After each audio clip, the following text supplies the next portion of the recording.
Y este tema de la incomprensión, porque no nos entendemos, dice Manuel, nos hemos matado porque no nos han entendido, no nos hemos entendido.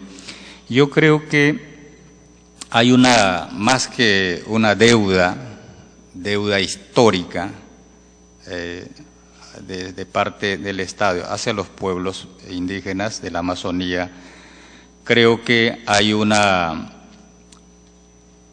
gran concepto todavía que yo espero, yo abrazo y quiero abrazar. No es de que los indígenas no abrazamos la peruanidad, sino que los indígenas queremos abrazar verdaderamente esa pervivencia, esa vida en armonía y en paz. ¿Para qué? Para que el respeto finalmente se dé. Cuando exista respeto, ese día todos bailaremos en la Amazonía, en los Andes y a nivel de la costa. Digo esto porque no es posible hablar de desarrollo, hablar de crecimiento económico mientras siga habiendo irrespeto y incomprensión dentro de nuestro país. Y finalmente, quienes estamos procesados hoy en día absurdamente por por delitos que no hemos cometido, a pesar de que existen las pruebas de absorción atómica que se le hicieron a nuestros hermanos que estuvieron en la curva del diablo y que han arrojado negativo, nos siguen imputándonos de que nosotros somos los culpables y tenemos que pagar por esos daños. Y ahí yo nuevamente reitero la solidaridad de cada uno de ustedes. Pido la solidaridad para que el Poder Judicial en estos 4 años que ha avanzado realmente se haga una investigación y se determine pues y realmente se salga de estas, podamos en aras de una reconciliación verdadera y en aras de fortalecer la democracia verdadera desde los pueblos, y como peruanos creo que sería un enorme paso si podríamos de una vez por todas solucionar estos temas con estas propuestas que tenemos para el país y a nivel de Latinoamérica. Yo he dicho siempre también de que esta es una propuesta que tenemos nosotros porque queremos ser desde el Perú un modelo, ejemplo de la humanidad en lo que concierne a proyecto de pervivencia. Muchas gracias.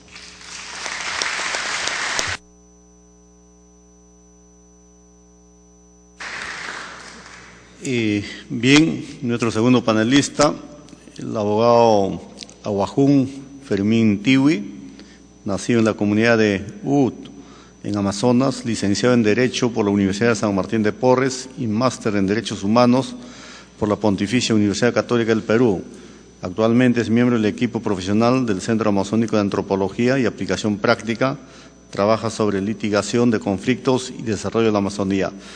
Dado el tiempo transcurrido, por favor resumir en algunos minutos sus comentarios, ¿no? Rogamos al doctor Fermín Tiwi. Bueno, yambe hong kasheno ni uman san kompamina atum yatsungay no umbangaylo mina apung shakam duing tu ina apuhi Perú apuhin mashkamtish autoridades eno tawanun.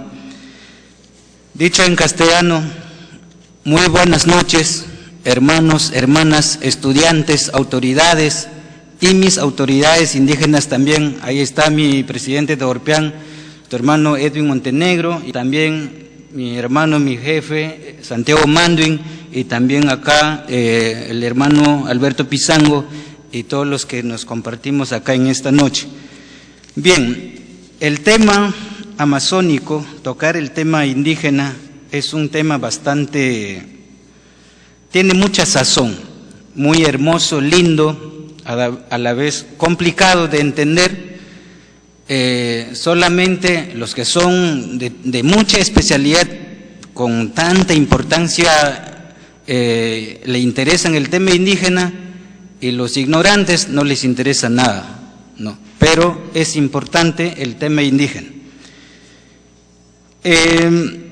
Por la magnitud del tema, porque cosmovisión es un tema bastante amplio, y sobre la civilización indígena también es un tema amplio, y sobre la territorialidad también es un tema amplio. Así que, y aparte de eso, un conocimiento, pues en un par de minutos no se puede decir nada, pero aunque sea par de tonterías puede decir, para salir un poco entendiendo qué cosa es la cosmovisión, el desarrollo de los pueblos indígenas. Bueno, los dos grandes panelistas, muy conocedores del tema indígena, los aplaudo porque es una forma de también ir conociendo a la juventud estudiosa, porque este tema, hermanos presentes, amigos presentes, estudiantes, se debería de incorporar en primer lugar en los estudios universitarios. De lo contrario, seguiremos ignorando por toda la vida la existencia de las diversidades culturales. Por ello, brevemente voy a ser bastante explícito, porque ya yo vivo lejos, y no me va a alcanzar llegar en mi casa. El problema es que existen dos culturas. Esas dos culturas tienen un fuerte encontrón, como decir, ¿no? Porque la cultura occidental quiere ser dueño del conocimiento y dueño de la verdad, y nos ignora los conocimientos amazónicos de los pueblos indígenas que tenemos. Pero sin embargo, nosotros creemos que sí tenemos conocimiento, que sí tenemos nuestras propias verdades, que no se comparten, se ignoran. Por eso es que en el Perú, cuando se habla, por ejemplo, al indígena solamente vemos de manera peyorativa. Cuando es indígena, por ejemplo, yo no vine con mi kushma, con mi tabas, porque acá hace frío y me muero de repente me agarra neumonía y muero. Y tengo que vestirme como visten ustedes, ¿no? No por el hecho de que yo me vista de esta forma, dejo de ser indígena. Hablo mi idioma abajún, camino como abajún, pienso como abajún, siento como abajún, los quiero como abajún. Y peleo como abajún también, ¿no? Entonces, esos puntos, elementos que conforman a la parte cultural de las diversidades de culturas amazónicas, hace rico también al Perú. Porque ¿qué serían? Por ejemplo, en el conflicto que hubo en el año 1993, 97, si no me equivoco, con Perú y Ecuador, si fueran puros limeños, Perú se va, bueno, para entender mejor, Perú se va a la mierda, en serio.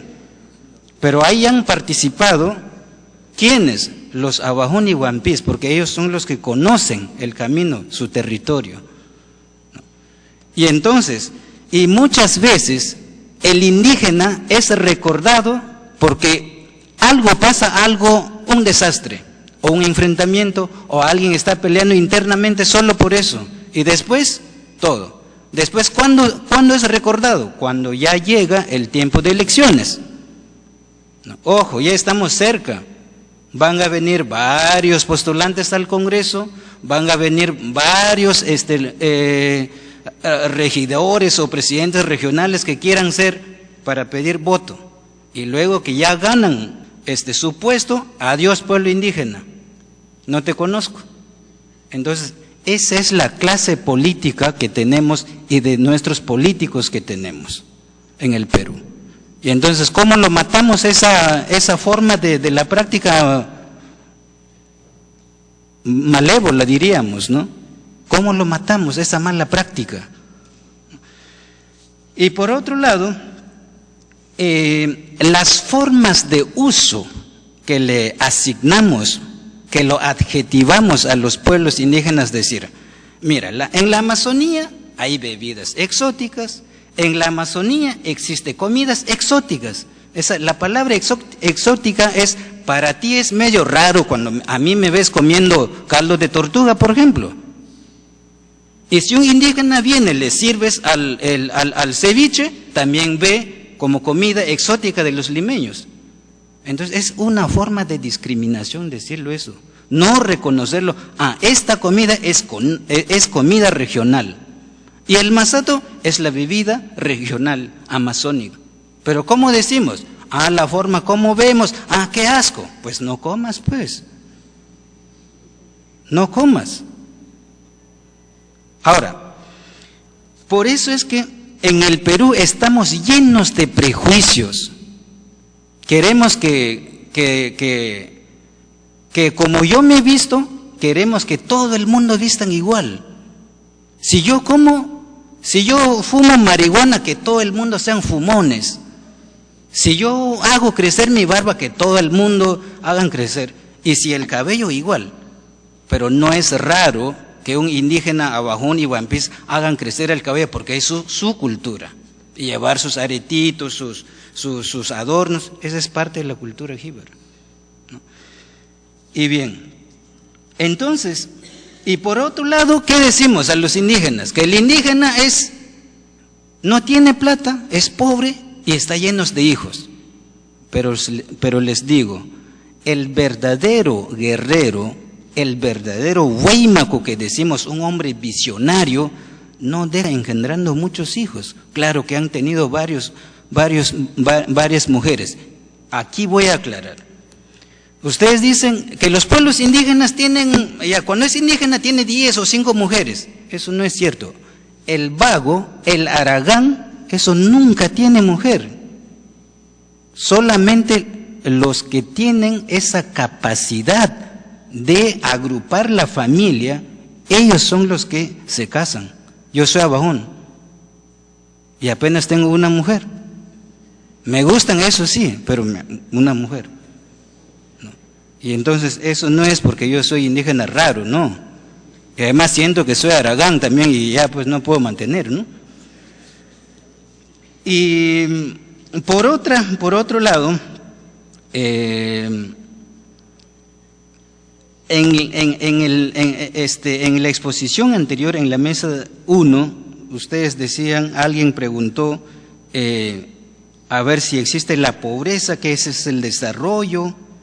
Miren, el tema del desarrollo es un tema bastante complejo de entender. ¿Qué es el desarrollo?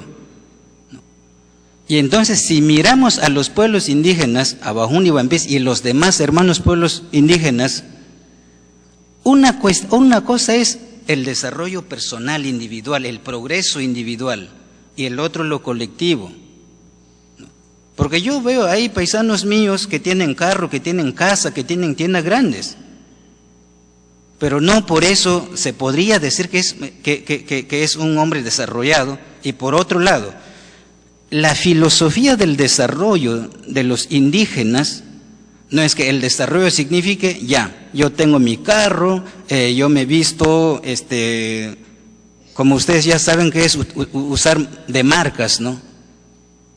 Entonces aquel que no usa pantalones de marca, camisas de marca, bueno, calzoncillos de marca, en fin, ¿no?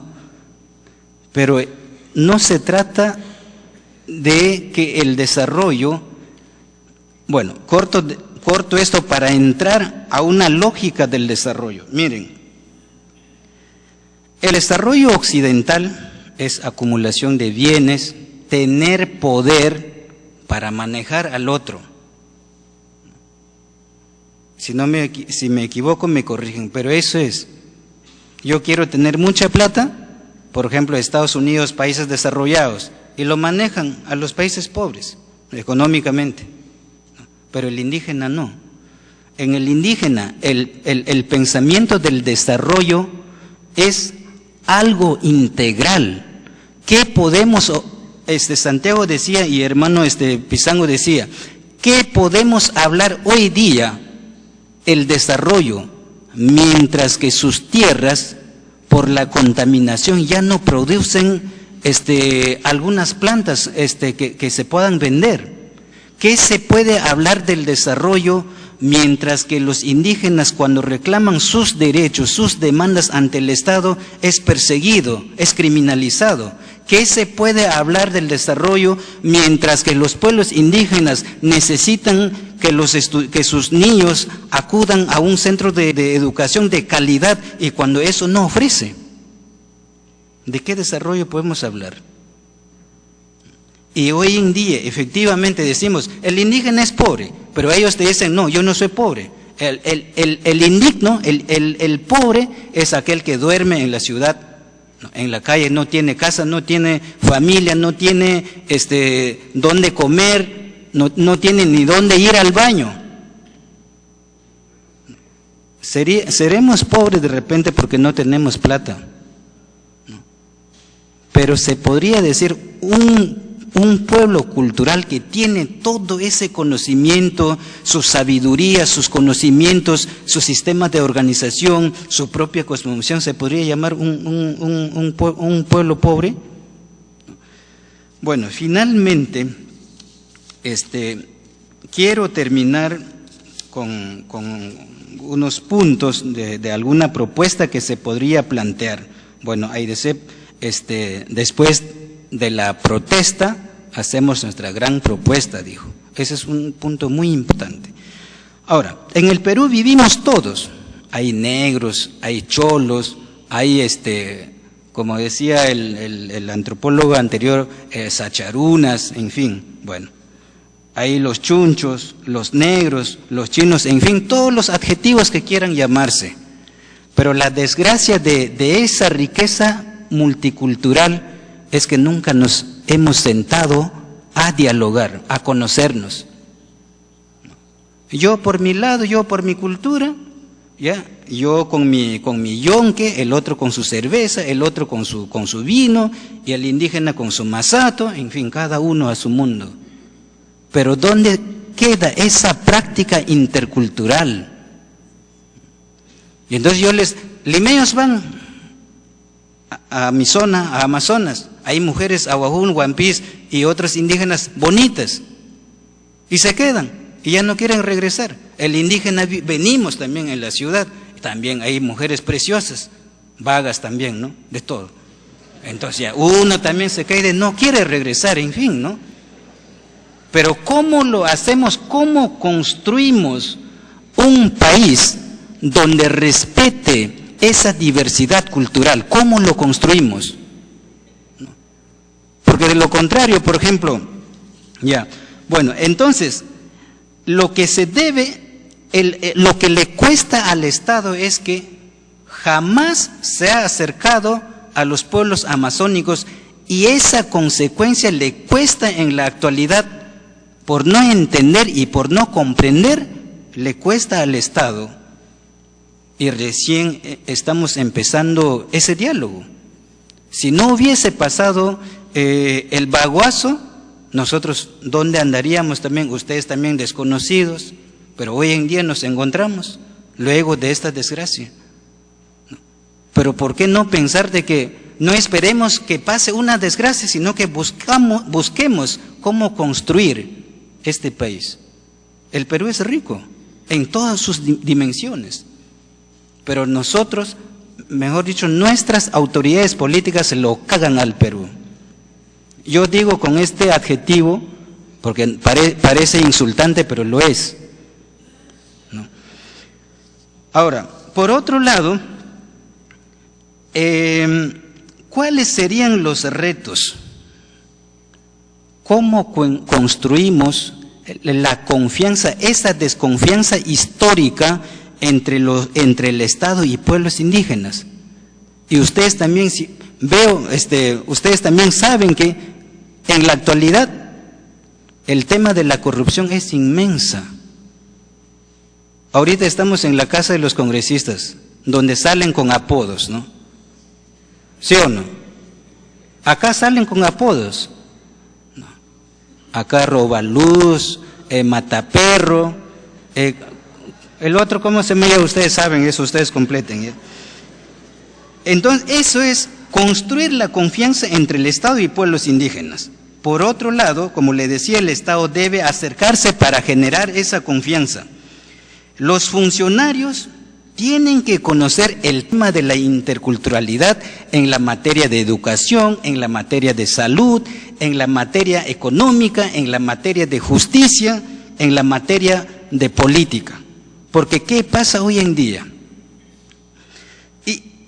Y también se debe buscar cómo se garantiza la participación o el ejercicio del derecho político de los pueblos indígenas cuando apenas tenemos acá un hermano Eduardo Nayab, pero el otro ex congresista, en términos populares, lo está jodiendo constantemente. Y un solo representante amazónico, ¿cómo creen que puede convencer a tantos tiburones que están sentados? Eso es lógico. Entonces, para eso, mejor busquemos un camino especial donde los pueblos amazónicos puedan tener su propia representación en el Congreso. Entonces, en eso ayúdenos en eso. Yo les pido a los participantes, voten por los amazónicos también. Entonces, bueno, eso sería mi exposición. Discúlpenme, pero lo que pasa es que he visto que están durmiendo y he tratado de animarlos. Muchas gracias.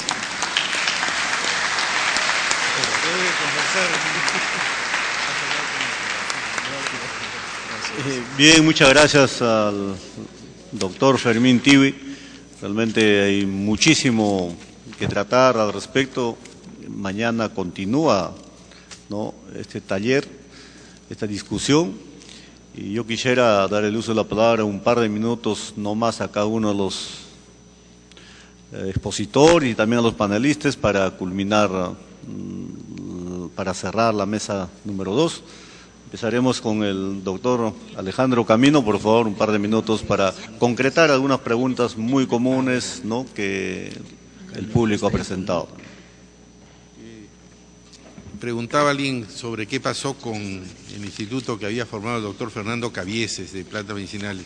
Bueno, este subsiste, como siempre, la última rueda del coche dentro de lo que es el sector salud en el Estado. Hay una dependencia que se llama el Centro de Salud Intercultural que queda en el Instituto Nacional de Salud. Tiene un jardín de plantas medicinales y un grupo de gente reducido que está dedicado a este tema.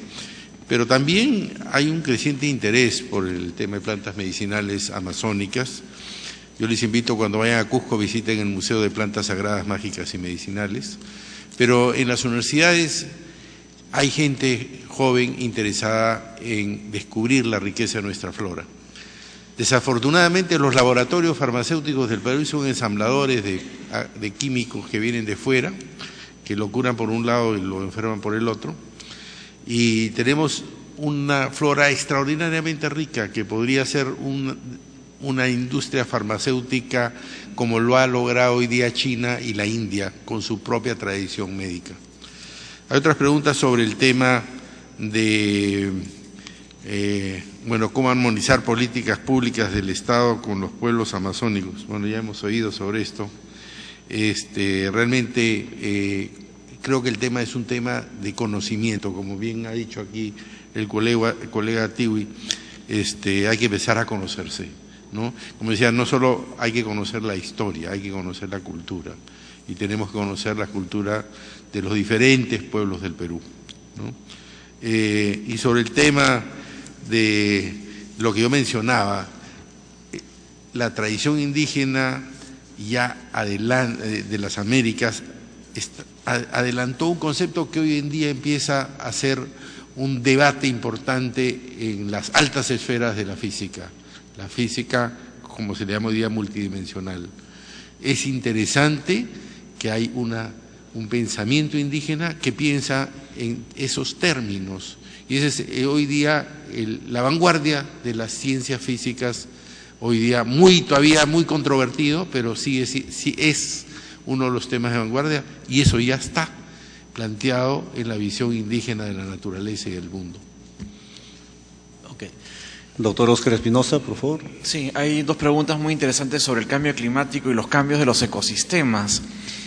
En realidad los casos a los que efectivamente los ecosistemas cambian, pero cambian muy lentamente, ¿no? Me preguntan, bueno, de repente las especies animales desaparecen por el cambio del ecosistema. Un ecosistema se demora mucho tiempo en cambiar. Efectivamente, si vamos a ver cómo era la Amazonía hace 70 millones de años, era un lago cuando aparece la cordillera. Era un lago, no había bosque, estaba todo inundado, no existía, ¿no? Claro, hay un cambio lento, pero lo que está ocurriendo, y los casos a los que yo me he referido, son cambios hechos directamente por acción humana a una gran velocidad y con un terrible impacto sobre el medio ambiente y sobre las poblaciones. Si hoy día hay pobreza, hay enfermedades y hay desnutrición en la Amazonía, en las sociedades indígenas, no es porque siempre la ha habido, es porque se ha venido haciendo eso en los últimos tiempos. Cada año se deforestan 450.000 hectáreas aproximadamente. Eso significa que cada más o menos 2 minutos se tala el bosque el tamaño de una cancha de fútbol. Cada 2 minutos o incluso más rápido. Piensen en eso, ¿no? En referencia al cambio climático, eso tiene un impacto evidentemente. Las 4 peores sequías que han habido desde 1900 hasta el año 2012, de las 4 peores sequías que han habido en la historia de la Amazonía, 2 han sido en la última década, el año 2005, el año 2011. De las 4 peores inundaciones que han habido en la Amazonía en los últimos 112 años, 2 han sido el año 2010 y el 2011. Entonces, el peor año en realidad ha sido el año 2010-2011. O sea, el 2010 hubo sequía, inundación, 2011 sequía, 2011 inundación. Las peores en más de 100 años. Y eso evidentemente tiene un impacto sobre la naturaleza, sobre el bosque, sobre los ríos, y sobre la gente que vive ahí. Yo creo que el futuro con la Amazonía, como dije al terminar mi presentación, depende de todos nosotros. Las sociedades locales, las comunidades indígenas, cada pueblo hace lo que puede para tratar de responder a estas circunstancias. Pero si el Estado no interviene, si las empresas no intervienen, si el sistema educativo no interviene, si nosotros como ciudadanos peruanos no intervenimos, lo que vamos a tener es una Amazonía destruida en 20, 30 años. Donde vamos a tener desiertos como los que hay en el Sahara o los que hay en Ica o en Piura, desiertos, ¿no? Y creo que, y con la gravedad de eso, que tiene enfermedades y condiciones de vida cada vez más pobres para la gente, ¿no? Creo que es una responsabilidad de todos y creo ahí, nuevamente insisto, que tenemos mucho que aprender de estas sociedades, de las actuales personas que viven ahí, de los indígenas que viven hoy en día ahí, que han aprendido generación tras generación una relación armónica con su medio ambiente, con su contexto. Gracias. Bien, señor Alberto Pizango, por favor.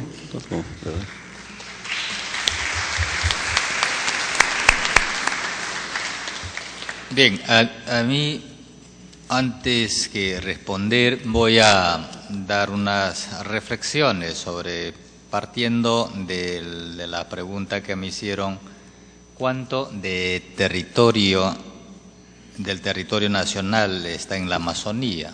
Sabemos realmente que es el 60% del territorio nacional. ¿Y qué está haciendo AIDESEP? O sea, ¿cuál es la propuesta de AIDESEP por lo que ya han perdido muchos pueblos su concepto de vivir bien? ¿Y qué está haciendo AIDESEP? AIDESEP, desde el año 1985, viene impulsando una propuesta en educación intercultural bilingüe, 25 años impulsando y diciéndole al Estado peruano cómo debe ser la educación en nuestro país, para no caer, digamos, en este tema que abordó Alejandro Camino, del materialismo exacerbado. Y lo otro, la gran, todavía que tenemos los conceptos distorsionados dentro de estos paradigmas mentirosos que he mencionado, es por decir el tema del esoterismo y la física. La física que todavía a muchos les cuesta entender de por qué los pueblos indígenas hacemos mención de las plantas maestras, que a través de ello nos encontramos con nosotros mismos y solucionamos muchos de los problemas que no lo puede solucionar la moderna medicina. Además, también una cosa que quiero precisar aquí es, mientras en la medicina occidental, para que el médico te dé una, como dicen, te dé una receta para tal medicina, no solamente te da porque y no lo a él no lo ingiere, digamos, ¿no? Pero en cambio en la medicina indígena amazónica, acá es donde cada uno primero pasa, digamos, por esto, una serie de pruebas para determinar, y esto te ayuda pues la planta maestra, que muchas veces lo han determinado plantas alucinógenas, y decía un gran maestro, un gran médico o un gran doctor, que yo le llamo, en la Amazonía, en Atalaya, si esta planta fuera pues alucinógena, yo estaría ya loco, decía, ¿no? De que el que ha ingerido casi como, si ha sido 2000 veces es poco, pues, ¿no? O sea, entonces no es alucinógeno, sino que es una planta que te ayuda y te da las orientaciones para el manejo de las plantas y las propiedades curativas que tienen esto. Lo ha dicho ya Oscar, de que qué debemos hacer finalmente para que haya esa vida a plenitud. Lo único que tenemos que hacer es el compromiso a asumir todos y cada uno de lo que quedamos en esta parte del planeta.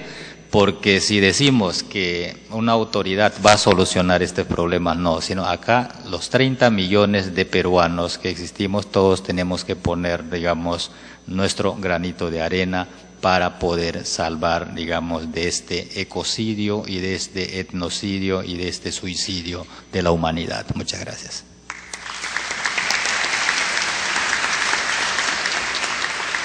Bien. Las palabras finales del doctor Fermín Tiwi, por favor.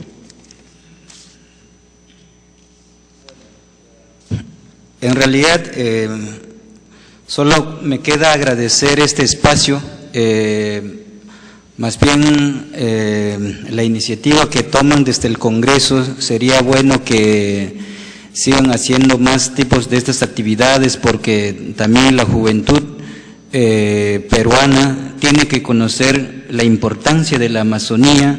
De lo contrario, sencillamente metemos la mentalidad de que la Amazonía pues es un adorno que vive ahí y que la gente no está ahí. Entonces, con ese tipo de pensamiento simplón, prácticamente no se ha hecho nada. Entonces, más que todo, me quedan esas palabras. Y bueno, particularmente que quieran conversar, pueden acercarse a mi oficina y ahí todos los temas que quieran, ahí los conversamos. Gracias. Bien, de este modo damos por culminado, agradeciendo a nombre también de la Universidad Agraria La Molina realmente la invitación, y manifestarles de que también nosotros estamos reformulando nuestras carreras profesionales con esta visión, con esta cosmovisión. Si antes la ingeniería forestal, por ejemplo, se dedicaba a la extracción y la transformación, ahora estamos reformulando a que sean las plantaciones forestales que predominen en estas zonas. Muchas gracias y fuertes palabras para nuestros expositores y panelistas.